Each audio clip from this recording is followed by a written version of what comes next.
So last night we were combining and we had a little few issues after I edited the video, so here they are. Down the straw spreaders because I dropped my phone on the sweat. Yeah, I blocked the chopper because I dropped my phone and it hit both them switches off at once, so the combine stopped completely, but while it was fully full with everything going through it, so it didn't do it very much good.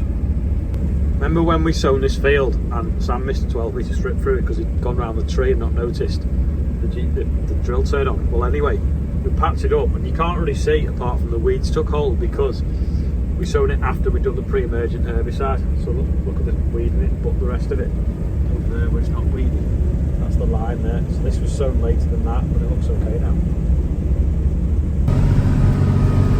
Just finished this field and we can't quite get it all in the trailer. Hopefully we can fold the tank lids in, but it has to be low enough for that auger.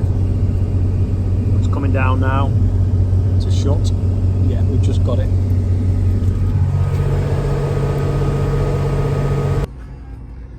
Just take the header off. It's like daylight with them LED lights. We just got home in time. Lights are awesome. First load of rape's been tipped this morning already. Looks dry because it's more grey than black. See how the chaff runs to the edges? That's when they load the wagons, and then when it comes out. So we'll push that up anyway. There's about 360 tonne in here now. Still a long way to go. Black Beauty's got a load on it as well now.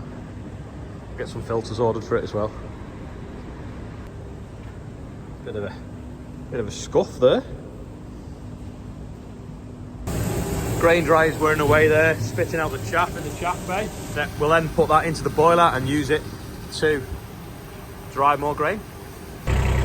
Sam mounted the slug pellets on this yesterday, but when you tighten the ratchet straps really tight, it starts to pull the sides in because there's not really any sort of support that way. Maybe it should have a ledge there, but then it cut things. So we're going to make the pallets wider or make a metal frame so it fits in better, and then we've still got room then to put bags in. And there's some more stuff to arrive from Cotton ISO. I presume it's high vis stuff, judging by the telltale thread in the sellotape. Andrew was rolling last night and it rained afterwards, it rained him off, but look, the rollers have gone rusty already.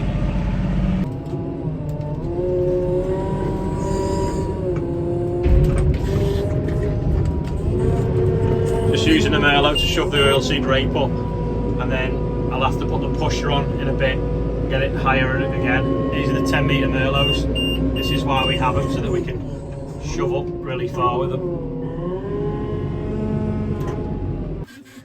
Bit of an issue, the 936 was in here, so I was just driving it out yesterday. It was struggling for power. We think the fuel filters need changing. It's just cut out in the doorway, not the gateway, the doorway of the oilseed rape shed, and there's a wagon over there that needs to tip, so we might have to tow it. Yeah, completely blocking the doorway. Anyway, Sam's going to go and get a Merlot and we're going to tow it. The little Merlot, no problem, pulling the black 936.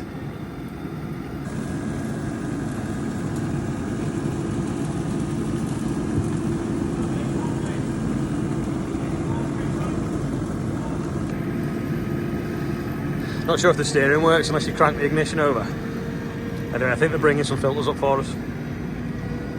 Hopefully it is filters, and not because they've had all the injectors out.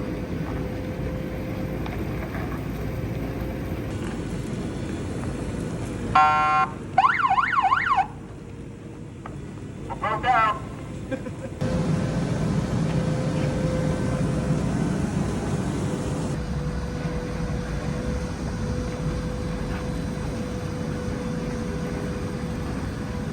There we go.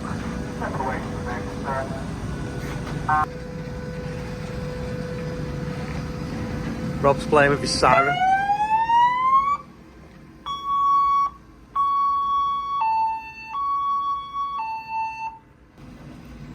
Hours of fun with that. I think the air brakes are starting to come on now on the trailer. Oh, so now we've blocked the exit of the yard. Hold on, I'll turn the air brakes off the trailer. I think the air brakes have come on. It's the tractor's brakes. I've dumped the trailer's air. So now we've completely blocked the yard, not just the shed. Just try cranking it.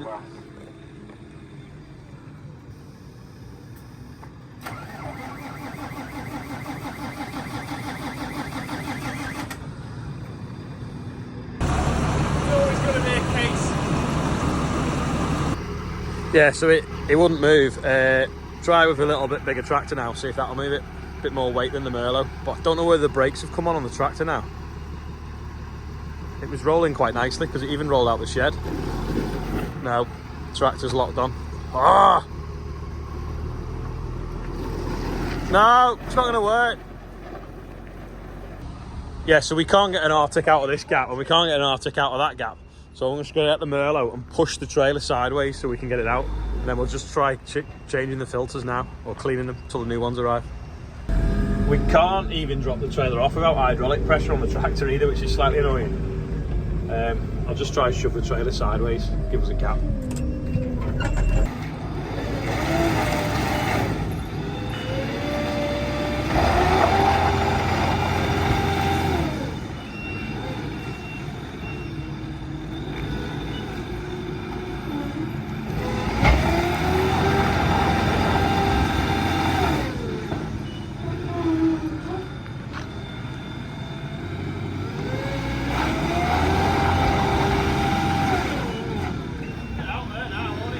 Yeah.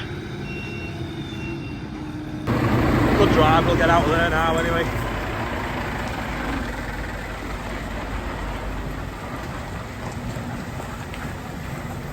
Easy. Yeah, no problem. While we're waiting for the filters, we've just cleaned the ones that's on it, just so that we can get it running. There we go. So we can now move it out the middle of the yard, and then we'll put new filters on when they arrive. We changed our mind. This has got hooks on it, so we're going to put that like that. Hook it on again now. Stop it getting scratched. Let's come to me a bit. Yeah, it's not in the middle. No, like that's it.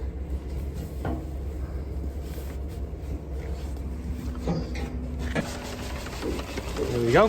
Perfect. I'm just going to move the number plate though, because you can't read it anymore unless you're behind it.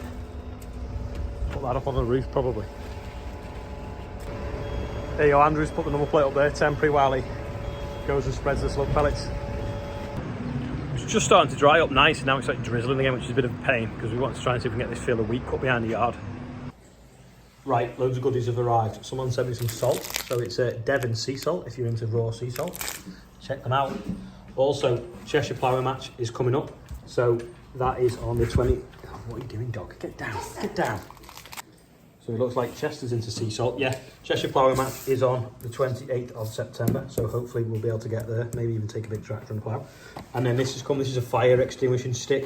So I don't know if I can show you a video of it working without using it. You basically, you pull the end out and it squirts. Get down, dog.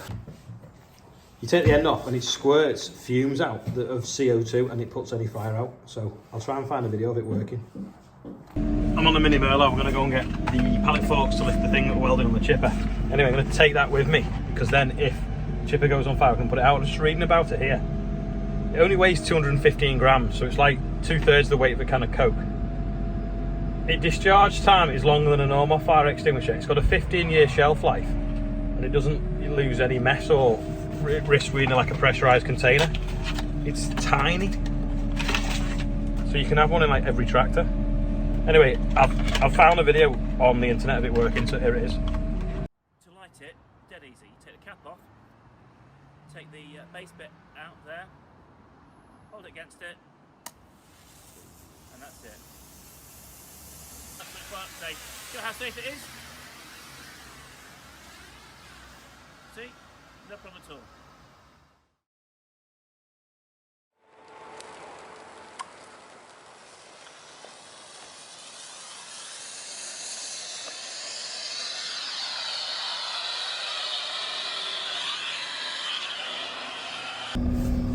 It's a little bit awkward to try up again. Try and line this bracket up. There's a view without the window dirty. Down. Can't quite get them bolts in. get them in, tighten up and weld it as well. Turn into a 2 Merlot job because it's twisted, so one's holding it that way, one's holding it that way, and then we can hopefully get it lined up. The slight issue with slug pellets dropping in that motor and jamming it up. So Andrew's just took it apart, cleaned it all out, WD-40'd it, we're just putting it back together now. Beams are going in to support a mezzanine floor in the new build, but just can't quite reach, so bales of straw are perfectly adequate.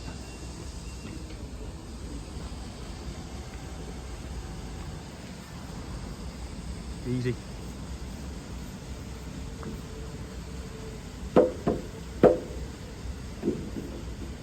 Slight leak on that pressure switch on the new Merlot. Or the O-ring's gone or something. Today's quiz question, whose handwriting is the birthday bumper? This is it. And also, if you want to be on the birthday bumper, don't forget you can take a screenshot of that and it'll take you to the birthday bumper page, because I get loads of people asking. Oh yeah, and that if you want t-shirts, that's the other one as well, so don't forget, pause it, try it. I get loads of messages on Instagram saying, how do I do the birthday bumper? Well, it's there, or the link is below every single video. So happy birthday everyone on there. So Peter, Pippa, George and Ray, and anyone else whose birthday it is. That is about it for today. We've got an issue obviously with the 936. We didn't change the filters. The new filters have arrived, but for some reason it lost some coolant, so they're coming out to have a look at it tomorrow, because there might have been something when they did the injectors. There's a copper sleeve that sits inside where the injector lives, and it could have cracked up and disrupted, and it's causing it to pressure the water, and the water started leaking. So hopefully they're out to that tomorrow and look at that. And also as well, there's a mod that Class have called on this, so they're going to try and take the front off that in the morning and get that ready to go as well tomorrow. So I think they're coming pretty early, Class, to that. So lots going on tomorrow. We can also finish fixing this as well, because Rob had to go early today, so it's sort of half fixed, left outside the workshop ready for welding in the morning. Anyway, that is all for today. Thanks for watching. I will see you tomorrow.